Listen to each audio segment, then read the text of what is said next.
As Tesla is about to reveal its Gen 3 Optimus Bot, investors are increasingly starting to factor in Tesla's lead and dominance. Today, we'll review a groundbreaking note by Jonas of Morgan Stanley, who's surprisingly saying that the bot will be far bigger and in fact adopted faster than Tesla's autonomous Robotaxi. We'll also watch video clips of all the things Elon Musk has said recently about what to expect with the new Optimus. We've got Tesla bot expert Dr. Scott Walter here with us today, and we'll review all the new updates. Welcome, Scott. Hello, Herbert. That's a rather interesting note from Jonas to look at. We'll do that second segment of this right now. There's so many things that Elon actually said. I wanted to get your opinion on this and make sure that everybody's updated. So let's start with a big one. You and I have been talking about the capabilities of the bot. Elon mentioned that there's going to be a Gen 3 coming. You predicted that there's going to be a new major revision, hardware revision by the end of this year. Here's what he said about that. Let's watch this. Our next generation has 22 degrees of freedom. It will be able to play the piano. So it's really like, wow. So the ability to play piano, was that something that you were expecting as well? Oh, yeah, because we knew that 22 degree of freedoms was coming a couple of weeks before the shareholder meeting. And you go through and try counting it, it's like, well, that means it has to be able to do this. Right now, it can only do that. So we know if it can do this, it can start to play the piano. But we were able to find out through some back channels that it can't do that. So it's just going to be the fingers separating out like that. But still, that's a big step forward, as well as that was an indicator that they must be revamping the entire bot. And sure enough, confirmed that Gen 3 is coming by the end of the year. Okay. So this ability for it to play piano, that is, if it can do that, it should do more other things. And of course, he's also mentioned that by next year, he's expecting the bot to be able to sew a needle, right? So, yes. So let's listen to this next one. I think this one's the big one, which is his comment about the personality of the bot. You've got a person who was in a Q&A asking the question, can you actually have personalities? Can you customize your bot?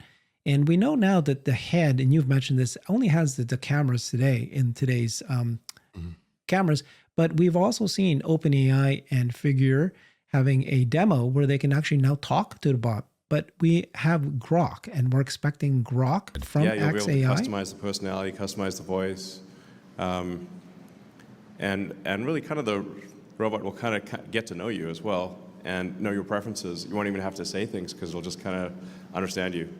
Wow. So that would be, it seems to be much more than just talking to it. What did you take from that comment? Well, first, the question that was asked, I was hoping to be asked, or I would have tried to ask it myself, is like, when is that integration going to come? Because the expectation is to be there, since we've seen a lot of other bot companies doing the same thing. And that's sort of the natural evolution that you would think, is that you've got to be able to put a large language model in there. You need to be able to communicate what your desires and needs are, what you would like the robot to do. And certainly it should be able to maybe develop a personality around your own personality as it begins to understand what your requests are, just like every other LLM is. So he's more or less confirming what we were all expecting. So there's nothing in there to say that, oh, that's never going to happen. It's like, yeah, we think that's going to happen and it should be coming. So we've seen these videos already. The bot looks like it's actually pretty well developed. But like you said, you knew that there was going to be Gen 3. I was hoping that this was it. And, but because they were testing this to make sure that it can fold a shirt, even though teleoperated for now, but they felt that they needed to improve the hands, as you've been saying all this time. Yeah. And improving the hands means that other major changes that we know, they're changing the whole lower limb, because you're going to be integrating more of the hand elements into the lower arm. And it just means that they're probably going to think of revamping everywhere else in the body, including doing things to probably help it walk a little bit faster, because we haven't really seen human walking speeds yet.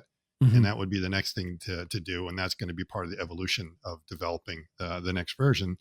And as well as they're going to learn a lot about what's the best way to manufacture this thing. So that those two elements are going to go in there, how to optimize the bot and how to make it easier to produce. Okay.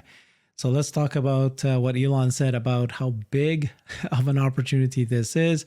So at the annual shareholder meeting, right, he stood up and he spoke for quite a long time about the Optimus Bot and what we're going to expect for it. And this is the version that you were saying, the walking, but they're going to continue to improve on this. This is the exciting part. But he said he's starting to throw out numbers, and he said $25 trillion valuation at some point. And if it gets to $25 trillion, that's going to be almost 50% of the entire S&P 500. What's your thoughts on that number that he's throwing out, the 25 trillion? Okay, it certainly seems like a crazy number, and a lot of us have worked at. And I think CERN's reaction the next day was that Elon was low, because the potential there is when you start working out these S curves and the adoption and everything else, they really, really take off. So it's plausible it could do it. And of course, for a lot of people, it's very difficult to digest that number. It's so large because remember, we've only had a couple of companies just crack the $1 trillion market cap. But then again, I can remember, in my lifetime when companies barely cracked the $1 billion market cap, and now we're already up at $1 trillion. So, I mean, these multiples are going to happen over a period of time, especially when you have a technology which is going to be so groundbreaking like this to be able to do it. And we're going to get kind of a reality check coming up here in a minute or two of some of the statements that Elon made, and whether they are really far-fetched, or whether when you have like more sober kind of Wall Street analysts taking a look at it, whether they're kind of affirming these numbers and still coming up with some pretty big numbers themselves while being conservative. Yeah. When we review what Morgan Stanley says, they're very conservative, very low numbers, but who do you trust? You or Elon or these guys? Right? Yeah, I trust you and Elon. You've got to put all that in there, and with a dose of skepticism, and kind of look at it. But at the same time, you've got to look at historical trends. And again, I had a hard time accepting the idea of companies being worth $100 billion, because I can remember when Microsoft went out, and it wasn't even worth $1 billion. Now it's like a $2 trillion company, and so you see these things will happen over time. So it's not going to be 25 trillion tomorrow, no. And maybe not by 2030. But you can look, if you look out like on a decade range, you're going to start seeing that this is possible, especially when you look at the potential that the humanoid bot has to really change things. And we've had, changes like this throughout history, which really change things very, very quickly. And it's very easy for us to study it, but we can never believe that it's going to happen going forward. It's just like, no, it can't happen again. It's like, it's probably going to happen again. Okay. I think the big thing that people are missing, you and I have talked about it so many times, but this is the first time Elon actually confirmed it. Okay. Yes. Which is my favorite part of the annual shareholder meeting, which is, okay, how big is this market for robotics? Well, if you consider that robotics is not just humanoid, it's anything with a video camera can become autonomous. That's the market.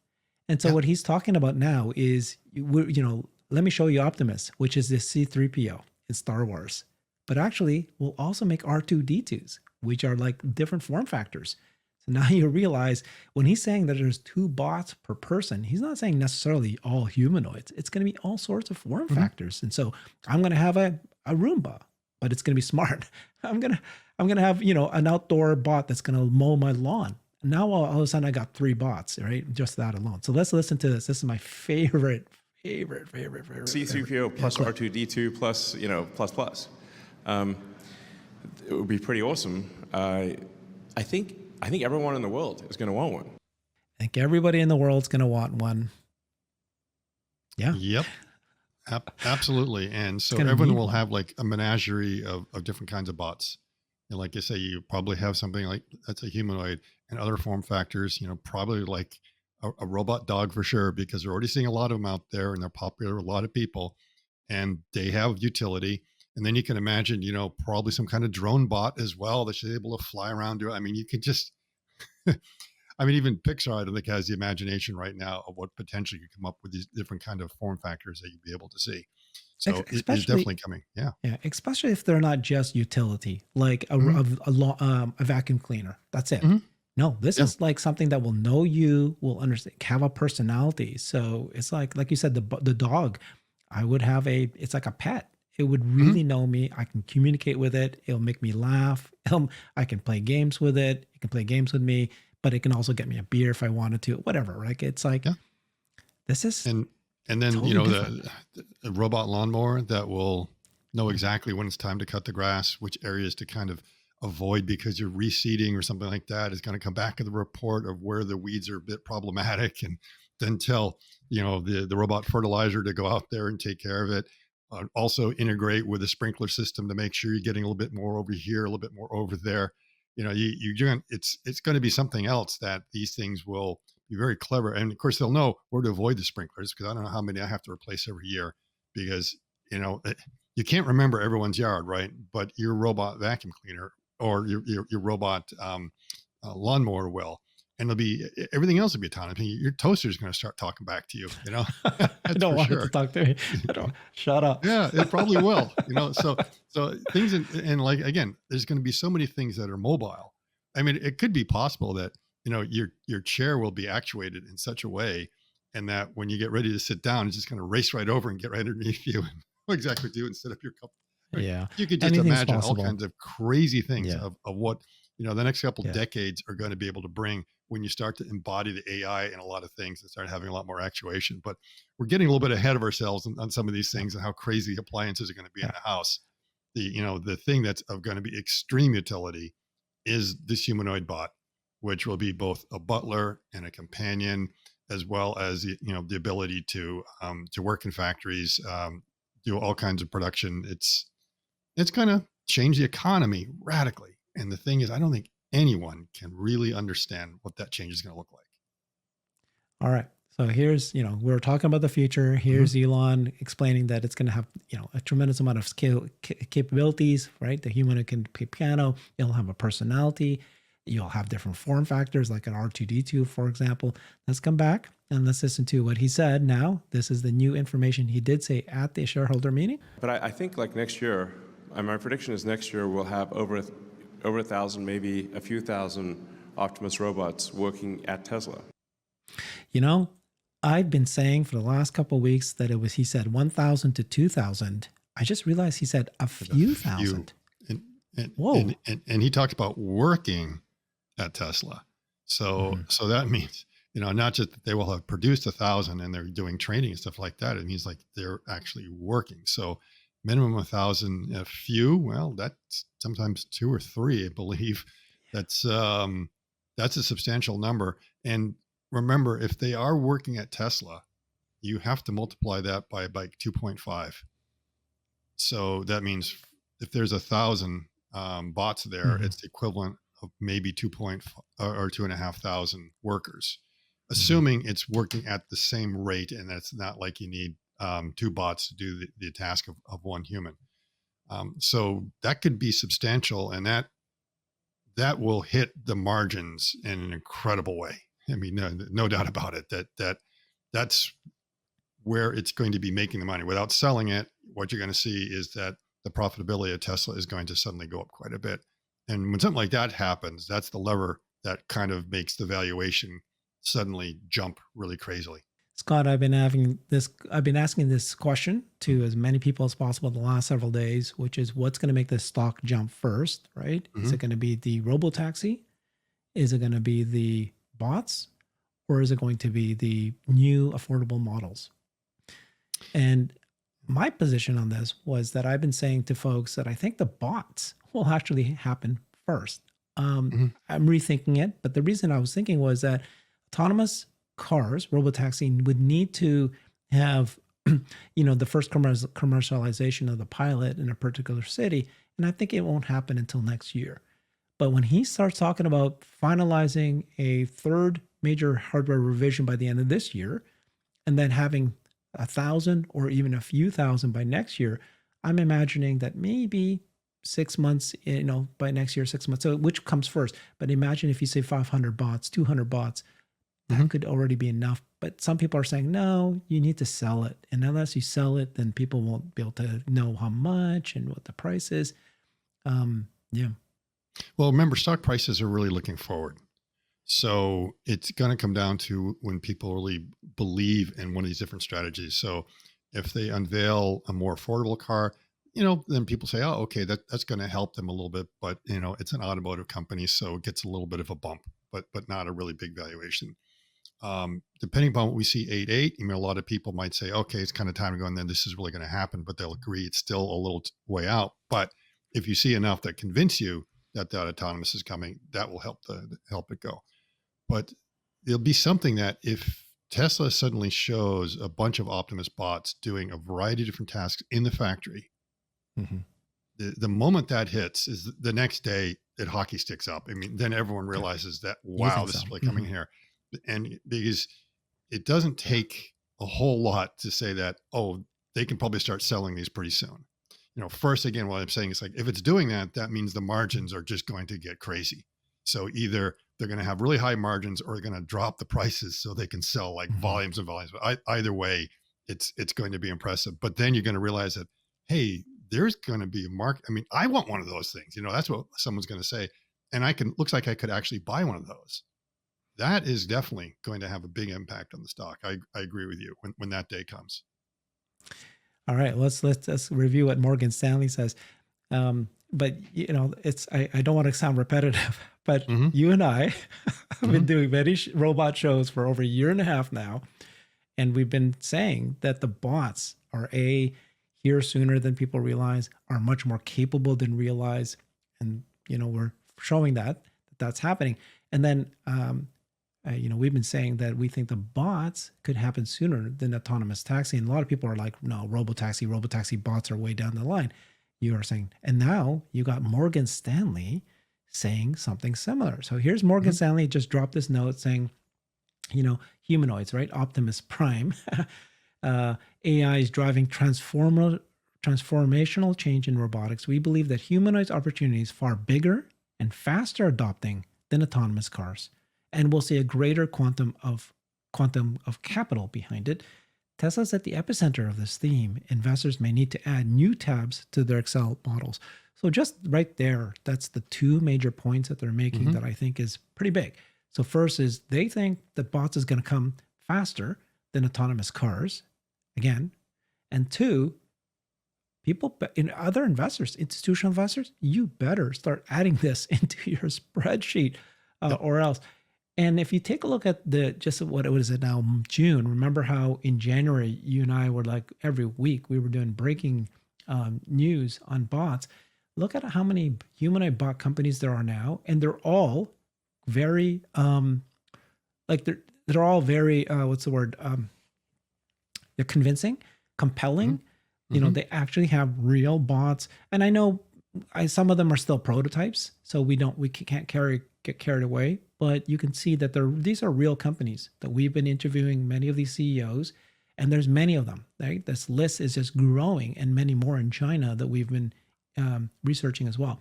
But on the right here, just a selection of some of the companies that are building these bots, and they're not just small startups, right? Honda, Toyota, of course, Xiaomi, Xiaopeng. Of course, they are a startup, but pretty big. And then here are the major companies that are already testing. They're already have partnerships with some of these companies, Amazon, BMW, Magna, which is a massive company that actually builds cars for many car companies. GXO is a supply chain factory that services many retail companies, Mercedes-Benz, NIO. Thoughts on everything you just heard? Yeah, well, on the first side, they point out that it's a selection of private humanoid companies / startups, meaning you can't invest in those. So they're not in the public markets. And it's only when you go over to the right side that you see that this is how you could get some exposure to the companies that are working in the bots. The Honda, I'm not sure what they're doing because that was Asimov, but as far as I know, they discontinued that project. Toyota may have announced a little bit, but there's really not too many. UBTech might be the closest one, but again, if you're looking for something which is onshored, Tesla is your only public opportunity to have exposure to this humanoid bot company. The other thing you see is the companies that have really publicly announced that they are moving this direction of using more and more humanoid bots. And we know that Agility has already been doing useful work at GXO, and I think also in Amazon. Mercedes announced that they're working with Aptronics, of course, BMW with Figure. These are big companies that are usually very conservative and would not announce something like this unless they really believed in it. And so seeing that again kind of validates the whole market. That's the reason why in this note they pasted those companies in there to let you know that this isn't some sort of fantasy. This isn't one person, Elon Musk talking about this. This is a lot of people, a lot of other companies looking at this technology and actually taken very seriously. So you have to look at the size of that potential market. Okay, let's take a look at whether or not you believe that humanoids will come before AVs, autonomous vehicles. So they said, we believe that the humanoid time to commercialization will materialize faster than autonomous vehicles given the variability of the AV operating environment, the real world, right? So it's like, obviously, you need to be in the public, all the cities. And then there's the safety implications. There's human passengers, there's pedestrians versus the humanoid form factor. It can learn in a geofenced domain, like in a factory, and even if you can even fence it out if you wanted to. Even though humanoids have more physical outputs, the difficult operating domain, safety concerns, and regulatory scrutiny that autonomous vehicles face pushes their adoption curve out to the right, means further out. Yeah. Where do you land on that? I think that's a pretty good analysis. It's hard to really have any sort of argument with the points that they're making there. And that I've always felt that, the autonomous vehicles, it's regulatory, there's so many educations, it's very difficult. But I must say, some of my recent drives from FSD, it feels like it is getting a lot closer than it felt 6 months ago. But we've also seen from the experience that all it takes is like one thing to go wrong, like it did with Cruise, and suddenly poof, everything is stopped or slowed down for a bit. So you don't have that problem with the robots. The adoption will be a lot easier. It's going to be behind closed doors. There won't be that, let's say, much public kind of protests or stuff like that, or people maybe being against adopting that kind of technology. It's going to be up to the companies doing it. Again, they talk about being a geofence. So that means like all the edge cases are sort of taken care of. You don't have to worry about it. The robots aren't running at 70 miles per hour. So there's so many things that make it more likely. And this is what you and I have kind of talked about again and again, is that we feel it's definitely is a foot race between, which of the two is really going to do it. It's pretty close. But I think you and I agree that it looks like, the robots are going to do that for sure, that it's going to be close. And again, it was more or less, which is the one that's going to affect the profitability of Tesla first? Is it going to be, the margins going down because the Tesla bot is in the factory, or is it going to be Robotaxi actually generating income? So I'm not sure when Optimus would start producing, let's say, actual cash flow in for Tesla. It might be sooner than we thought, because Elon already talked about it. I thought it would be, it's going to be, 5 years or more. Tesla's going to be keeping it all themselves. So it could also be affecting the bottom line two ways. Let's do a thought experiment, Scott. Okay, you ready? So first of all, the autonomous vehicles, you can go ahead and use the regular cars, but you need the software to catch up. But then they're already building the Robotaxi version of the car, so that we've not seen the design. We might see it on 8.8, but it's going to be maybe a year, whatever, when that's going to be production level. Okay. Yep. That's building a brand new vehicle. On the other hand, we're headed to Gen 3 of the bot. And it's like 1/20th, 1/30th the weight. It's much more complex, but it's a lot easier to manufacture, especially the thought experiment is that I'm thinking that it's going to be easier to manufacture the bot than it would be to create an autonomous vehicle physically. Absolutely. And it seems to me that you could scale it up a lot faster. Scale it up faster, right? Right. So it's just going to be a question of demand. So, Elon is saying they'll have a few thousand Tesla next year. It should be pretty easy for them to be able to produce that much. It's like the Cybertruck took a while for them to be able to get to that and that ramp. The question is, are they going to need 100 or 200,000 by the end of next year? Yeah. Okay. And then the next thing is if for one humanoid versus one autonomous vehicle, what is the margin? What is the revenue per year? Are they about equivalent? Like a Robotaxi revenue per year versus a bot per year? Do you know? Bot, I think, can be way more. That's my point. A couple times more. So by the time you look at the whole Robotaxi thing, while the fleet is making a lot of money, it's making a lot of money because you have such a large number of cars that are out there. But still, it's making maybe $10,000-$20,000 at most a year. In the best case, looking at everything. But where's the bot? I mean, you could easily, depending upon how you price that thing, easily clear 50 to 100,000 a year on it by leasing it out and everything else. Per So bot, per per bot, AV. per Yeah. bot. So, Yeah. and even if you don't believe, that it could be 100,000, still it's going to be tens of thousands because you're just looking at what the wage is that you would have for an equivalent worker, Yeah. and it just works out that way. However, you also would just told me earlier, right? That Elon said, and I don't know why he would say this, it will cost us 10,000, but it will sell it for 20. Did he really mean that? Eventually. So he followed up a few days later. I think actually it was from CERN, because CERN said, Elon, you're all wrong. 25 trillion is too small. Okay. Yes. And then Elon actually engaged CERN in Agreed. that. And, someone sort of asked about the model, and he said that it can be both rented and sold, but it will be rented at first.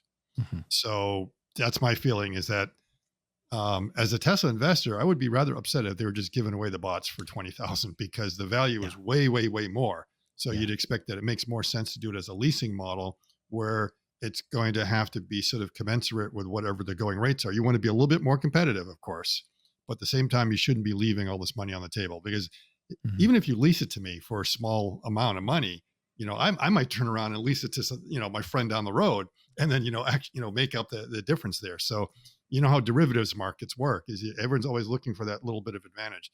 So Tesla's going to have to price it right. It makes sense that they would be renting or leasing at the beginning, and eventually you're going to sell, because eventually you're going to get so many bots out there, not just from Tesla, the other companies, that then the market dynamic changes a little bit, and people are going to be thinking about, well, we already have some Chinese bot manufacturers that are selling the bots for, $16,000, I think, is one of them. You get some of these smaller dog bots for around 10. So they are already selling those things, and potentially that could happen in the future, or it may be people go everything as a service, because more and more things are going to something as a service right now.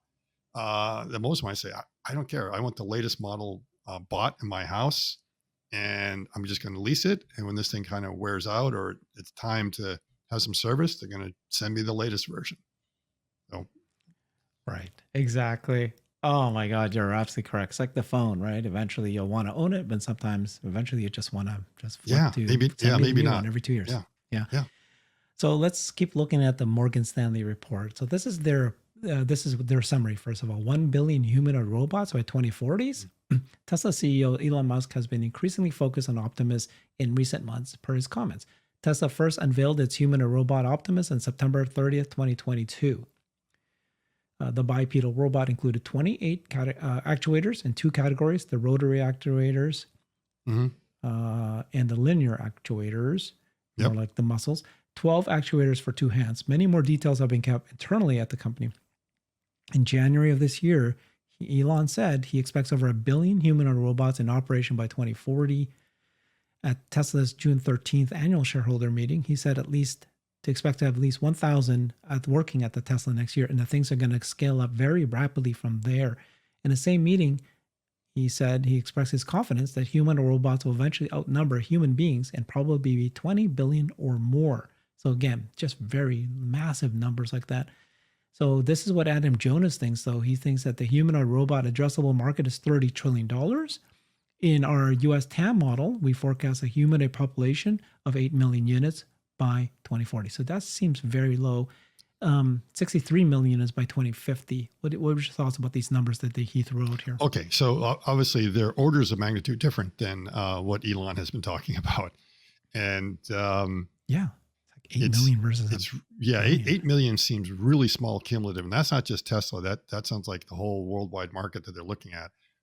It should be a lot more than that.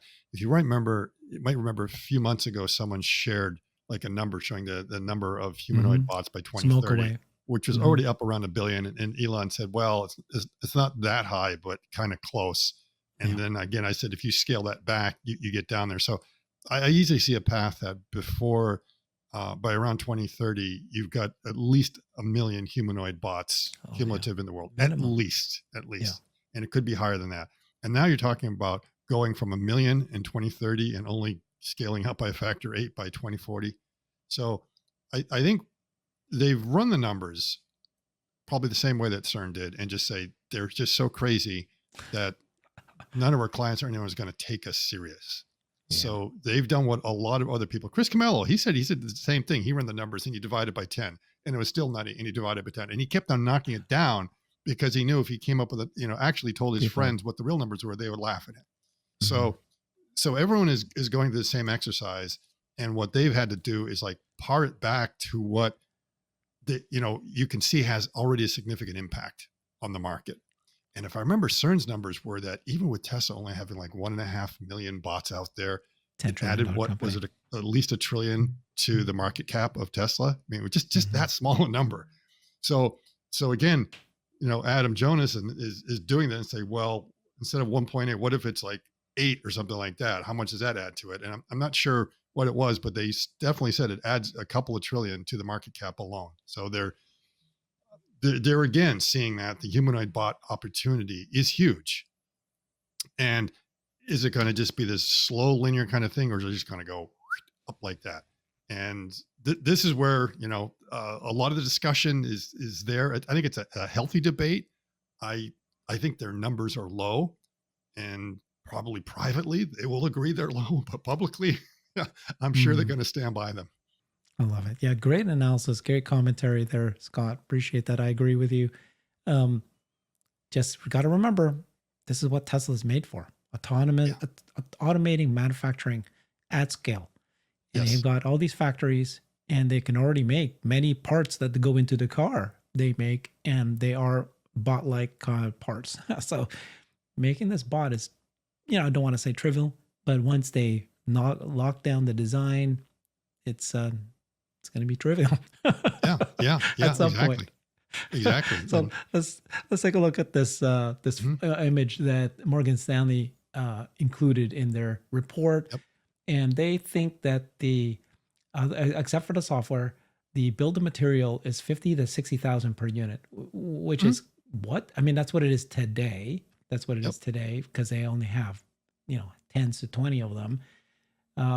But yeah, what was your thinking when you saw this image? It's, first it's a nice diagram and pretty good bill of materials that they went through. And again, they're being very conservative and very cautious on their numbers. We can go through a couple aspects of it. That the first thing that drives the cost is the cost of the actuators. And so a total agreement on that is that depending on what the price of the actuators are, that's going to just tell you whether the bot is going to be, 10 grand or 100 grand. I think they've come up with some, let's say, cautious but reasonable estimates on the cost of the actuators. But let's look at the non-actuator parts, starting with the head. Okay. Yes. So if you look at the head, there's like 2 mistakes they made in the head. The first one is they misspelled camera, and the other is the FSD is not in the head; it's actually in the torso. But and the main thing is that they're trying to put together a bill of materials. So between the FSD chip, which we know is probably about $1,000, and then chips and cameras, their price of $2,100 is reasonable guess. It might be a little bit lower than that, but I don't think higher. So it's a good number for them to come up with. The other thing, you look at the battery pack, they're actually lower than me on the battery pack. I was really conservative myself because I looked at the cost for me to be able to buy it, as opposed to it's like under $100 a kilowatt hour or something like that. So if you use those kind of numbers, figuring it out, you easily arrive at $300 for the battery pack. That may or may not include like the battery management system in there, that module. That's reasonable. I've seen other people also come up with the same number. So they're not afraid of going low on a number. That's for sure. And then they had down in the lower left corner, others, where, after you do everything else, there's all this other stuff you got to put in there. And that's only $500, And I agree. It's like, you think of, all the other kind of, plastic parts and little things are going to be here, little hardware items. They don't add up to a whole lot. And so in total, the head, the battery pack, and other comes to about $3,000. That's not much right there. So everything else that's driving it are all the joints that they're looking at in the hands and the costs that are there. So I think they're also pricing them out probably close to about $1,000 an actuator, something like that. And when I did my own calculations, the non-actuator stuff, I had a hard time getting above $4,000. I really tried to say, okay, there's got to be more cost in here. And then when I put in my little spreadsheet, the actuators are $1,000, then suddenly I'm like, $45,000. And then as I would go down to $100, suddenly, whoop, I'm under $10,000. So that's what's really driving the cost. Yeah. Okay. Yeah, and notice here that the actuators for the upper arms is about $500 each, but these elbows are about $1,000 each. Yeah. They spelled actuator rotary. What's going on, guys? Okay, yeah. So if you you definitely have different actuators in there. So they more or less are analyzing the rotary versus the linear drives, which they think will be a little bit more complex. It's hard to make that analysis. The easy thing you can do is if you look at a lot of motors and actuators that you can buy online, you can easily find some that are reasonable quality that are under $1,000. I mean, you can even get motors for $25. So we know it's going to be somewhere in there. And I'm sure when they scale these things up, the price is going to come down. The other thing to remember is that while there's now 42 actuators total, probably more now that they're going with a hand. It's going to be a little bit more, but there's like, I think 30 structural actuators and then the hands. That's not 30 different actuators. It basically group them into 6 types, which means you're talking about just 6 production lines, since like the green motor that's in the shoulder you have 3 times in each shoulder and then also down on the torso for a total of 9. So that means for each bot, you basically are consuming 9 of them. So that's something that's much easier to scale because you're producing the same thing. So the number that they have, $50,000, it's a reasonable, good, conservative guess. They're not saying it's going to be $250,000, and I would really argue with them. But I think, starting out is probably going to be close to that. And then as you start to scale, I definitely see a path to 10,000. And in fact, Elon even said that at the shareholder meeting, that will probably cost about $10,000 once they get to scale. Okay. So yeah, right. That's great. Okay. So now this part here, I thought it was very interesting, which is they talked about how quickly these robots could learn. And it goes, imagine for a moment a human or robot standing in front of a kitchen island in which an onion sits on a small plate next to a paring knife. Now imagine a large warehouse with 1,000 humanoid robots, each standing next to a kitchen island with the onion on a plate next to a knife. As each trial and error accumulates among the group, the entire population learns at the collective rate of the best robot at any point in time. The aggregated learning of the cybernetic collective spools up to achieve an accelerated frontier of group learning. When the physical practice is completed with the winning robot having peeled its onion better than the other 999, best practices can then be shared, further improved through hundreds of millions of trials among their digital twins in a simulated omniverse. So there's both the simulation that you can teach, but also the actual. And that's why you and I have said, you specifically have been saying that 1,000 bots is an important number. When you get to that number, you can really start to accelerate learning. Yeah. And that's going to be important. Now, they talked about the simulated learning in the omniverse, and you can simulate a lot of things in the omniverse. But I'll tell you, simulating an onion is not one of those things. And, everyone will know that every onion you pick up is a little bit different, and the way you got to deal with it. And every knife you pick up is a little bit different. Sometimes they're sharp, sometimes they're not. And you only learn how to peel and slice those onions by doing it in real world. So they'll get the bots up to, some stage from the simulated learning of how to do it. But in the end, you want to have them in there. You're going to throw lots of Dahlia onions at them and just see how they go and how they are able to learn to adapt, so that eventually it doesn't matter which onion you throw to it. It's able to adapt to it, even though it's never seen exactly that same onion before. It has a pretty good idea. So if that is true, what you just said, right? So the simulation you can learn a lot of things with simulation, a lot, 90%, 95%, but there's a lot of things where you cannot take simulation alone, physical. The shape, the feel, the way the things peel back. I mean, it's like onions, if you just think about it, it's complicated. It's not like just picking up a baseball that you can simulate that very easily in physics. You're talking about something and going and peeling layers back and doing whatever. You've got to get the top part off, and you might be looking at, there's some green sprouts coming out of here. I've got to take those things out, remove them. And then as you're slicing it, it starts getting a little bit slimy and slippery. And then, what's the best way to do it? Now, they may learn at first from some of the best chefs what's the best way, because I've yet to figure out the best way to cut the onion. I try all these different things because at some point, onion just starts slipping away from me, and you're trying to figure out how to hold it in place. And like, do I slice it in half and put that half down and then go like this?